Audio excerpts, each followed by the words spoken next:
A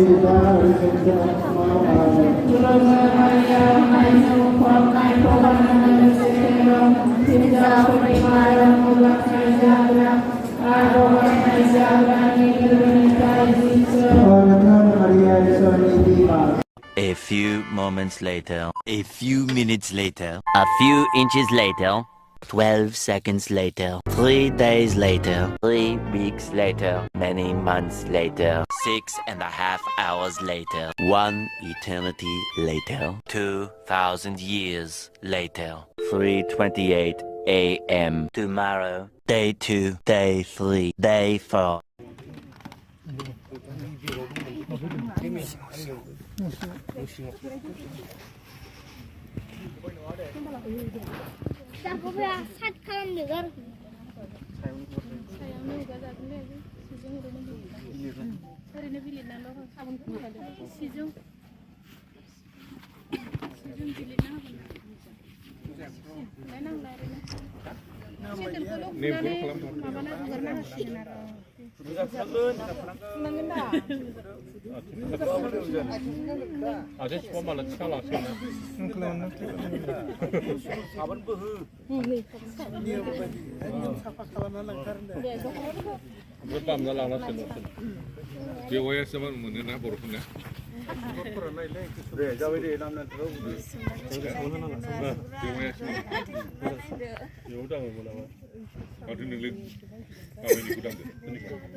Takraman situ lagi ya.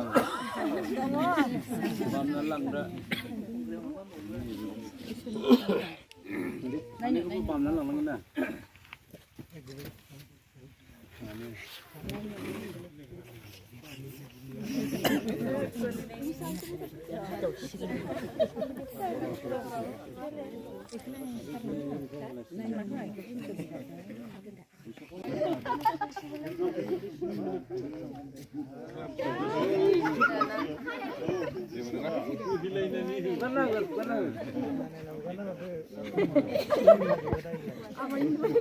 Orada konuşulursa.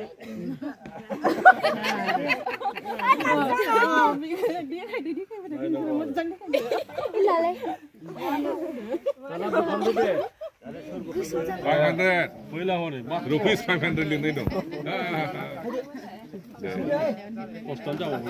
Late, nomor kuda. 500 rupiah dah.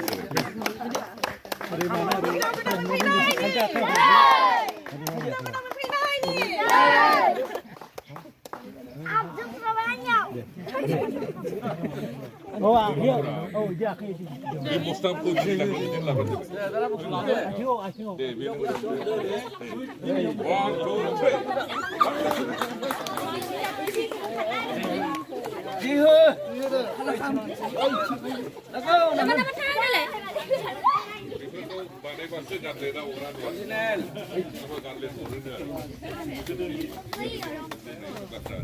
Tadi bu saya nanglar bisnis.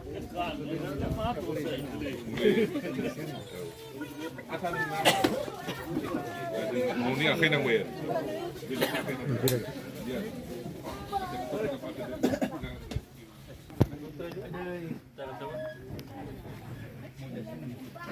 Hey bos, ini.